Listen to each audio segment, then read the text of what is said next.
Hello everyone, my name is Halvey. In this video, I will be going over the history of Fire Emblem games' age ratings. So the first 6 Fire Emblem games were never rated at their original releases. This is because these games were only released in Japan, and Nintendo games in Japan weren't rated until 2003, where they have since been rated by the Computer Entertainment Rating Organization, abbreviated CERO. When it was first founded, CERO used these ratings. The first one means for all ages, and the rest are the minimum age the game would be suitable for. Then in 2006, they revised their rating system and have been using these ones ever since. A means for all ages, B means for ages 12 and up, C means for ages 15 and up, D means for ages 17 and up, and Z means for ages 18 and up. So the Blazing Blade, the 7th game in the series, was the first one to be age rated, and it just so happened that it was the first one to be released outside of Japan. And at this time, North America already had a rating system since 1994, which is the Entertainment Software Rating Board, abbreviated ESRB. The ESRB uses these ratings. E for everyone is suitable for all ages. Everyone 10 plus is suitable for ages 10 and over. T for teen is suitable for ages 13 and over. M for mature, 17 plus is suitable for ages 17 and over. And AO is for adults only, 18 plus. Europe also had a rating system in place at the time of FE7's release, which is the Pan-European Game Information, abbreviated PEGI, and PEGI uses these ratings, and the numbers are simply the minimum age that the game would be suitable for. There are more rating systems, but these are the only ones that I will be looking at for this video. FE7 was rated for all ages in Japan, E for everyone in North America, and 7 in Europe.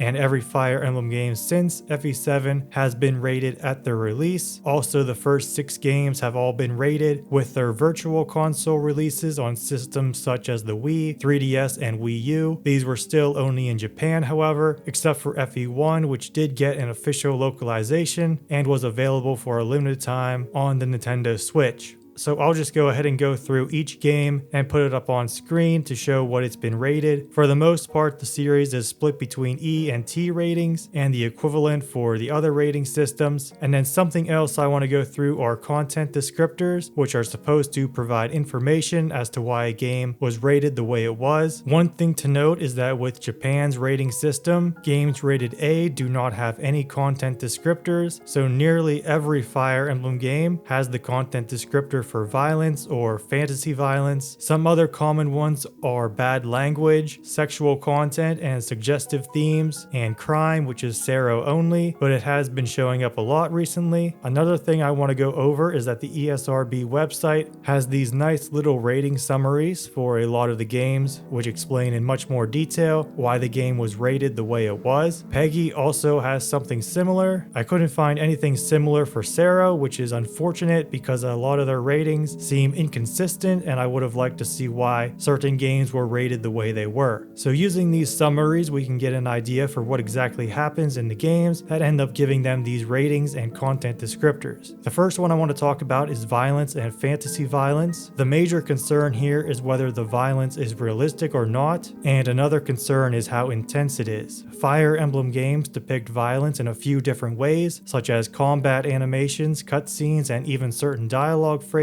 like what it says here in the summary for Shadow Dragon. Pretty much all of the violence in combat animations is considered unrealistic because of how when units are struck by attacks, they briefly light up to indicate damage. In some games, there are bright lights and magical effects that appear on impact, with numbers appearing to show the amount of HP lost. And when characters are defeated, there are no visible injuries shown, and their bodies just vanish from the battlefield. Most cutscene violence is also considered unrealistic for many of the same reasons as the combat animations, such as bright flashes of light that cover impacts when characters are struck by attacks. Oftentimes, violence is only implied with the camera cutting away from it, and in many games there is never any visible injury. Some specific examples they give are that in Echoes, there is one scene showing a woman being stabbed through the chest with a sword. She has an unrealistic reaction to the violence and no blood is shown. There are, however, two examples they give of minor realistic violence in cutscenes. One is a scene in Fates when a woman is pushed down to the ground by her neck by a dragon, but there is no injury to her. Then another example is a scene in Three Houses in which a woman hits a man, which causes him to fall to the ground. She then sits above him and proceeds to stab him in the chest. The stabbing is all shown through a silhouette, and the character being attacked shows no reaction. Another thing that goes along with violence is blood, and blood is only a content descriptor with the ESRB, and a few games have been flagged for blood. The Fates games, Echoes, and Three Houses. For Fates, they mention that there are a handful of scenes that depict silhouetted splashes of blood or brief mist-like sprays when characters are struck. For Echoes, they mention a scene depicting a character with blood on his clothes and dripping from his mouth, and for Three Houses, they mention a scene of a woman stabbing a man repeatedly with a knife, and blood is seen around the body and staining the weapon. Next, let's look at mild language. Radiant Dawn was the first one to get flagged for mild language, and many other games have been flagged for it since then. Words like damn, ass, bastard, and hell are all considered bad and will get flagged. The frequency of bad words is also a factor, but when playing these games, you're not going to be hearing bad words all the time. Next, we'll take a look at suggestive themes, sexual content, and things like that. Awakening was the first one to get flagged for such, and in the rating summary, they give a few examples of dialogue of suggestive nature, and they also mention that a few characters wear low-cut tops that reveal deep cleavage, which falls into suggestive themes. And since Awakening, every game has been flagged for suggestive themes by the ESRB except for FE1 when it was localized. Fates was flagged because of a handful of female characters that wear low-cut outfits that reveal large amounts of cleavage, and they give two examples of cutscenes, both of them involving Camilla. One is seen in Conquest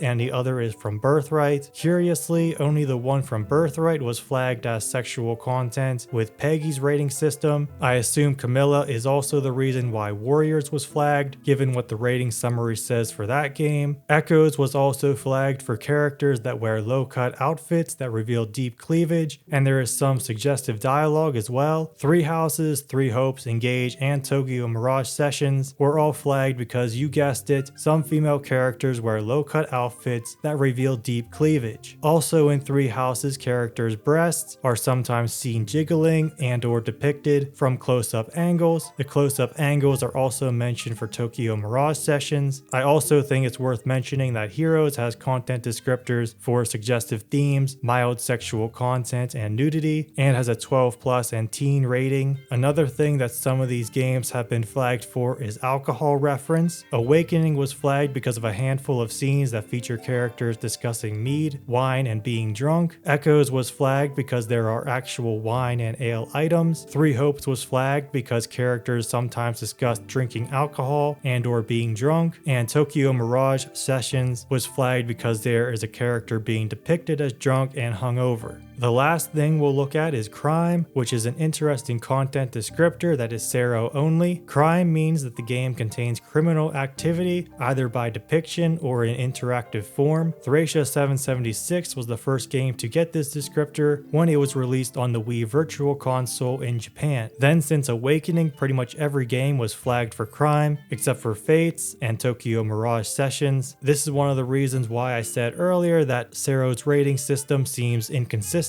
I can't really think of any kind of criminal activity that these games have that other Fire Emblem games don't. Every game has bandits and pirates that are pillaging and stuff during the story, and in some games this even extends to gameplay where villages can get destroyed by them. Nearly every game has the thief class and lockpicking, stealing items, gold, and even weapons. Thracia has the capture mechanic where you can capture enemy units and steal their things. Fates also has a capture mechanic, however you don't steal their things and they just go to prison and you bribe them to join you. And there are many other depictions of criminal activity across all of the games. Overall, Fire Emblem games have been rated the way they have, mostly because of violence and suggestive themes and or sexual content. And with all that said, this is the end of the video. Thank you for watching, and if you enjoyed it, like, comment, subscribe, and have a great rest of your day.